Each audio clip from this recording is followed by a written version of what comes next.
Let's say you have a 100-sided die. It costs you $100,000 to roll, and if you manage to roll 100, you get 20 million as a prize. The odds are technically in your favor, but if you only have 100,000 to spend, you are a fool for playing this game. And if you have 10 billion to spend, you are a venture capitalist with an infinite money printing machine.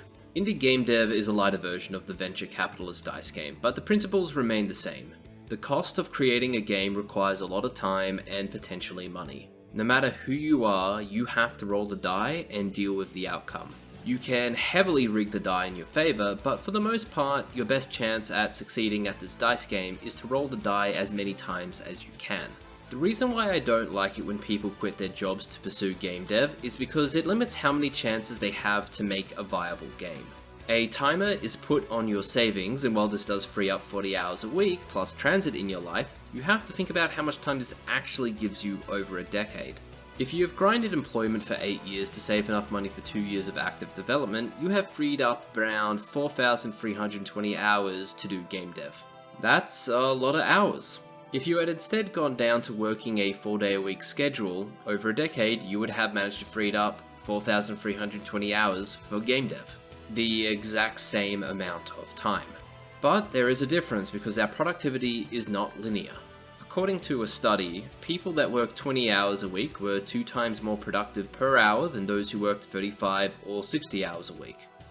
I would take this study with some salt, but I do know that anecdotally, when I've had a break from game dev, I've given myself a lot more time to think about what I do next, and I'm more productive afterwards. If we compare working full-time for 8 years and then doing dedicated game dev for 2 years to working 4 days a week for 10 years, I think that the person that works 4 days a week would be better off on average. I'm not going to pretend like getting a 4-day-a-week job is a trivial guarantee. If your employer isn't open to it, then you're probably going to want to start job searching, and it could take a year to find that job that lets you do this. Another reason you shouldn't consider quitting your job is for the mental reasons. If you quit your job, you give yourself a real state of failure.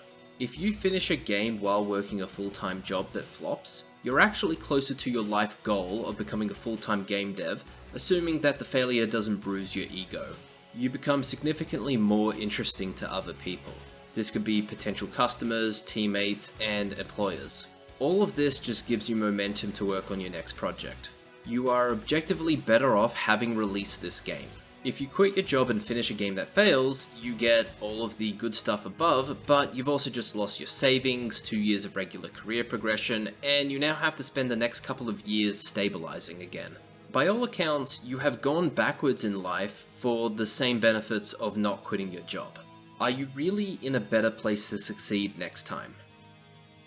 Fundamentally, I think you will have a higher chance of succeeding in game dev while playing it safe rather than taking large risks. I'm not strictly against following your dreams, but I do think that most people take the jump way too early before they are ready. So what are the conditions where quitting your job to pursue game dev actually makes sense? The first would be that if you're not in tech and want to transition into tech, you could leverage your failed game to help you get a job in the game dev or IT industry. Having had to employ people for junior roles, the best thing they could have on their resume is a completed project that they could show off. You don't have to quit your job to get this benefit, but if you are having a quarter-life crisis and want to speed up the transition, then this would probably help. Number 2 is that you have a hobby project with a lot of momentum. If your game is getting a lot of attention, you should consider potentially quitting your job. Blagus is a game dev making Blood Thief, and his game is getting the attention to justify making that jump. He is no longer rolling the die, he's already won the part that requires some luck. The only real state of failure for him now is to not complete this project within a reasonable time frame. If you were in his position, you would still need to be able to afford the runway, but keep in mind that this is the type of game that would do quite well on Kickstarter or with a publisher or a Patreon. So not only do I think that there are ways to mitigate the financial risk, I also think that the bigger risk is being unable to finish the game. Number 3 is that you have enough recurring revenue to justify making the jump. Every game you sell and every dollar you invest should have some recurring revenue aspect to it over enough time. If you have 25 times your annual expenses invested, you have a very high chance of never running out of money ever again.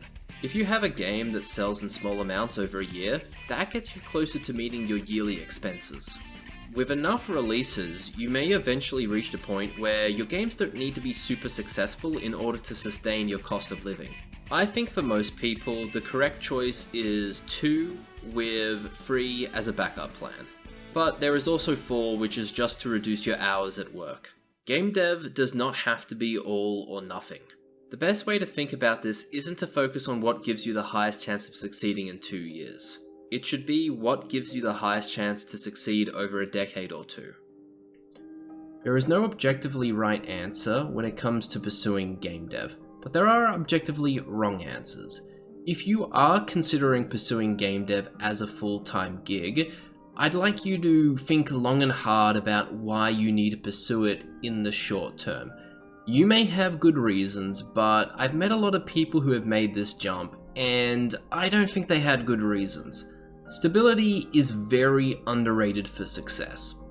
Don't throw it away without thinking about it.